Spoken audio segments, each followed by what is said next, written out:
حضرت مولانا الیاس رحمۃ اللہ علیہ کے ملفوظات میں آج بھی آپ پڑھ سکتے ہو.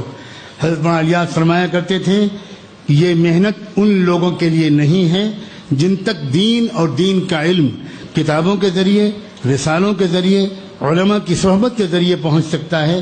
میری یہ محنت ان کے لیے نہیں ہے. میری یہ میری امت کے ان طبقات کے لیے ہے جن طبقات تک کوئی اور راستہ نہیں ہے.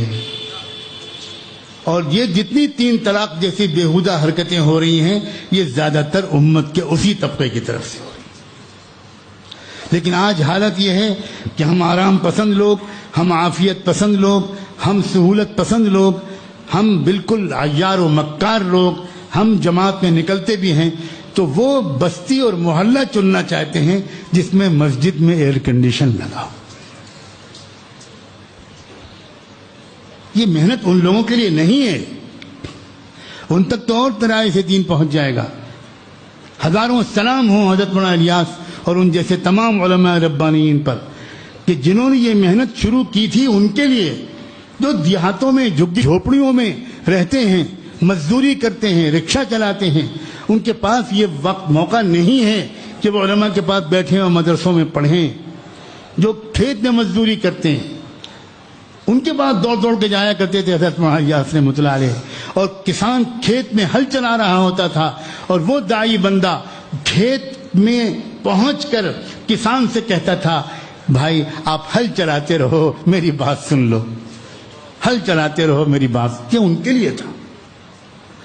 کاش کہ یہ میری عاجزانہ گزارش تبلیغ کی محنت میں لگے ہوئے تمام اصاغر و اکابر تک پہنچے کہ اللہ کے بندو یہ شورا اور مرکز والا جھگڑا ختم کرو، اپنے اپنے کام میں لگو. امت کفر کے نرغے میں ہے اور ہم اس میں لگے ہوئے ہیں کہ شورا کی ترتیب صحیح ہے کہ فلاں ترتیب صحیح ہے.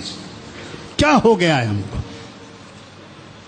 برادریوں کے چودھری لوگ، علاقوں کے ذمہ دار لوگ، خاندانوں کے بڑے لوگ، سرمایہ دار لوگ، تاجروں، سب سے میں گزارش کر رہا ہوں، علماء سے، ہر مسلک کے لوگوں سے گزارش کر رہا ہوں. یہ مسلکی اختلافات کا دور نہیں ہے. نوجوانوں سے گزارش کر رہا ہوں، آپ باقاعدہ کسی اچھے عالم سے کوئی رہبری لیجئے اور آپ اپنی چھٹیوں کو اس کام میں لگائیے. ینگ لڑکے، نوجوان، کسی 1-2 بڑے بزرگ کو ساتھ لے کر کہ آپ ہمارے ساتھ چلیے اور ہم دروازے جا تک صرف یہ گشت کرنے کے لیے آئیں گے. دروازے پہ کنڈی کھٹکھٹائیں گے اور کہیں گے کہ ہم آپ سے صرف اتنا کہنے آئے ہیں کہ اپنی پرائیویٹ اور گھریلو زندگی میں بھی اللہ کے پیارے رسول کی باتوں پر عمل کیجیے گا.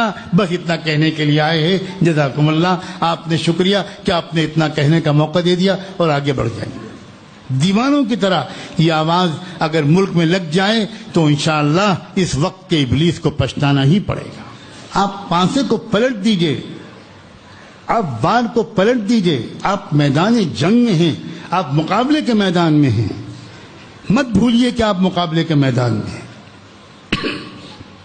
عام مسلمان بالکل اس شعور کے بغیر جی رہا ہے کہ وہ مقابلے کے میدان میں، سامنے سے مقابلہ ہو رہا ہے. اگر ہم ایسا کرنے میں کامیاب ہو گئے اور اگر آپ نے میرے اس درد بھرے پیغام کو ہر جگہ پہنچا دیا اور آپ اس کے بعد خود لگ گئے جنون کے ساتھ، اور جن نوجوانوں کے نکاح نہیں ہوئے، اللہ ہم سب کو بہت اچھے بابرکت رشتے نصیب کرے. وہ بھی اپنے والدین سے اصرار کریں کہ دین کی بنیاد پر رشتہ کیجیے گا تاکہ مرد دم تک محبت کے ساتھ قائم رہیں.